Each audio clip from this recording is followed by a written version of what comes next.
nikmat menjadi orang Islam adalah nikmat yang paling besar sekali yang Allah berikan.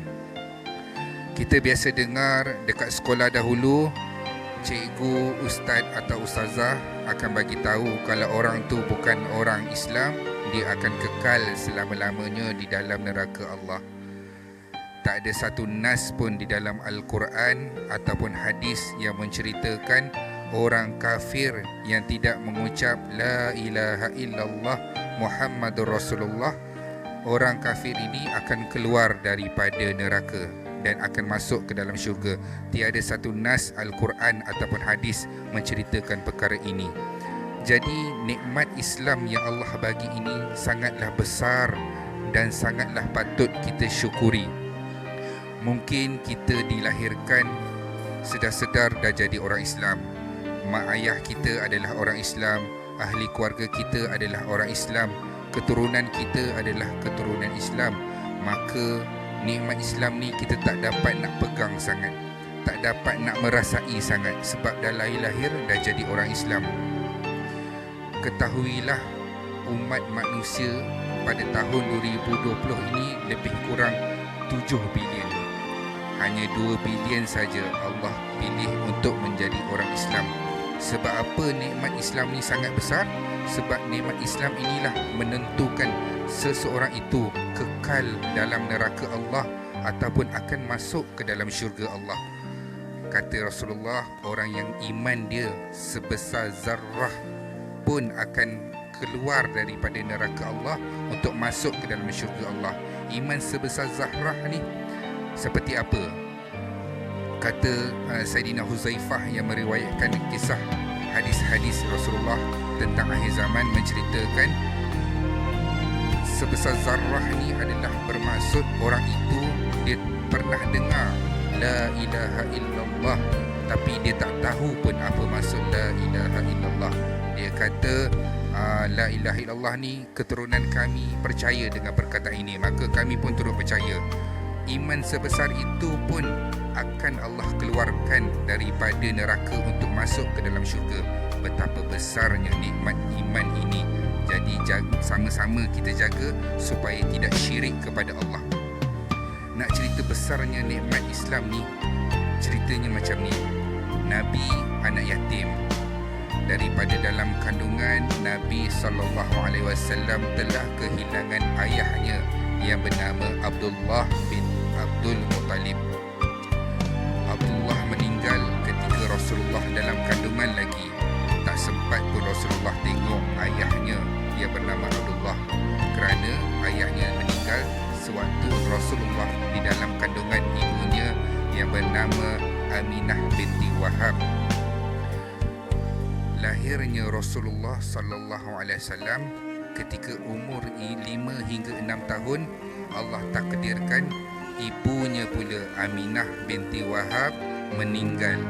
Jadi Rasulullah sallallahu alaihi wasallam menjadi anak yatim piatu. Ibunya tak ada, ayahnya pun tak ada, maka Rasulullah menjadi yatim piatu lebih kurang dalam umur 6 tahun. Kemudian datuk Rasulullah yang bernama Abdul Muttalib yang menjaga Rasulullah. Itu pun tidak lama, hanya selama 2 tahun sahaja. Kemudian Abdul Muttalib meninggal dunia. Menangis Rasulullah dengan kehilangan datuknya. Kemudian dijaga oleh Rasulullah, dijaga oleh bapa saudaranya yang bernama Abu Talib. Abu Talib ni adalah adik-beradik kepada Abdullah, abang kepada Abdullah. Maknanya Abu Talib ni adalah abang kepada Abdullah. Abdullah adalah adik kepada Abu Talib. Jadi Rasulullah dijaga oleh Abu Talib. Berapa lama Rasulullah jaga? Daripada umur 8 tahun.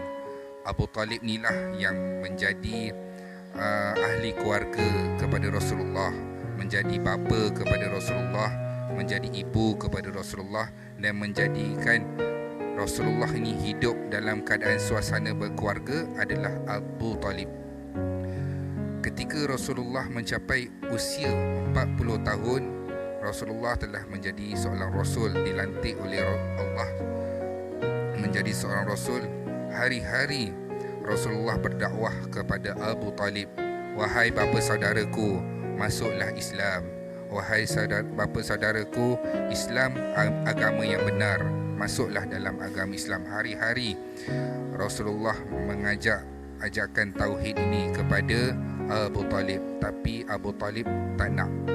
Walaupun dia tak nak, dia tidak marah Rasulullah, dia tidak larang sedikit pun dakwah Rasulullah, dia tidak memusuhi Rasulullah, malah Abu Talib melindungi Rasulullah. Tapi dia tak masuk Islam, dia tak terima tawaran Islam daripada Rasulullah. Sampailah umur Nabi berumur 50 tahun. Ketika itu Abu Talib mengalami sakit tenat. Orang kata sakit nak menemui matilah, nazak. Ketika tu Rasulullah sallallahu alaihi wasallam pergi ke rumah Abu Talib. Dia kata, wahai bapa saudaraku, ucaplah la ilaha illallah Muhammadur Rasulullah supaya aku dapat memberi syafaat dan pertolongan kepada kamu. Tapi Abu Talib tak cakap. Dia pandang Rasulullah, kemudian dia kalih tempat lain. Dia pandang tempat lain. Dia tak nak cakap la ilaha illallah Muhammadur Rasulullah. Ketika itu sampailah akhir nafas Abu Talib, dia meninggal dalam keadaan tidak menyebutkan la ilaha illallah Muhammadur Rasulullah. Menangis Nabi. Menangis sebab apa? Abu Talib ni adalah bapa saudara dia. Lama dia hidup dengan Rasulullah. Dia hidup daripada Rasulullah umur 8 tahun, dia jaga sampailah Rasulullah berumur 50 tahun sudah menjadi Rasul. Dan sampai umur 50 tahun Abu Talib meninggal dalam keadaan tidak memeluk Islam. Berapa lama? Selama 10 tahun Rasulullah berdakwah kepada Abu Talib, tapi Abu Talib tidak masuk Islam. Tapi dia tidak lawan, dia tak mencerca Nabi, dia tak menghina Nabi, dia tak sakiti Nabi macam bapa saudara Nabi yang lain seperti Abu Lahab. Dia tak buat perkara-perkara tu, malah dia lindungi Rasulullah. Tapi dia tak sebut kalimah la ilaha illallah. Menangis Nabi, teriak Nabi, basah janggut dan jambang Nabi kerana Abu Talib meninggal dalam keadaan tidak memeluk Islam. Di manakah tempat Abu Talib ni satu hari nanti? Tempat dia adalah di dalam neraka. Nabi menangis, teriak Nabi Allah, sampai Allah tegur dan memberitahu di dalam Al-Quran. Allah berfirman, innaka la tahdi man ahbabta walakinnallaha yahdi man yasha. Allah kata, wahai Muhammad, engkau tak boleh beri hidayah. Engkau tak boleh beri hidayah kepada orang yang engkau sayang, Muhammad. Aku, yakni Allah, aku yang boleh memberi hidayah. Aku yang tentukan hidayah itu pada siapa yang aku pilih. Aku yang tentukan siapa makhluk aku untuk aku rahmati dan untuk aku siksa. Aku Muhammad, engkau tidak boleh pilih Muhammad.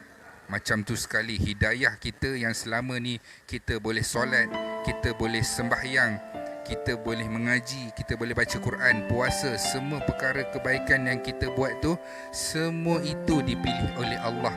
Maka pujilah yang boleh bagi kita sebut la ilaha illallah Muhammadur Rasulullah adalah Allah. Tengok Abu Talib 10 tahun Nabi berdakwah kepada ni, hidup bersama Nabi, tapi kalau Allah tak takdirkan dia untuk menerima hidayah, dia tidak akan menerima hidayah itu. Kita bersyukurlah nikmat Islam yang Allah bagi dekat kita ni adalah perkara yang besar, perkara yang nikmat yang paling besar yang patut kita syukuri dan kita jaga sehingga akhir hayat kita. Sebab apa? Nikmat Islam ni Allah yang pilih. Allah yang pilih. Maka syukurilah nikmat ini. Sebab apa? Kalau kita menjadi orang kafir, orang yang bukan Islam, maka kekallah kita di dalam neraka Allah. Khalidina fiha. Kekallah kita selama-lamanya di dalam neraka Allah. Sebab apa? Dajjal laknatullah ni dia datang nanti di akhir zaman nanti sebagai tanda kiamat yang besar. Tujuan utama Dajjal, objektif utama dan terakhir Dajjal adalah untuk mencabut iman. Nikmat Islam ni mencabut iman. Dajjal tak suruh pun kita berzina, minum arak ataupun mencuri. Dajjal hanya ingin mencabut kita terus keluar daripada agama, bukan untuk berbuat dosa, tapi untuk mencabut terus nikmat Islam tu daripada diri kita.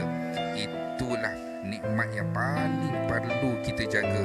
Jadi jangan sesekali kita terkeluar daripada perkataan kita tentang mempertikaikan hukum Allah, apa yang Allah telah tetapkan. Jangan sesekali takut-takut perkataan itu akan menjadikan kita adalah orang yang kufur, menjadikan kita bukan orang yang beriman. Jadi sama-samalah kita mensyukuri nikmat Islam, nikmat iman, la ilaha illallah Muhammadur Rasulullah yang Allah telah berikan kepada kita. Allah yang pilih kita. Janganlah kita saja-saja mencampakkan diri kita dalam neraka Allah. Wallahu alam. Assalamualaikum.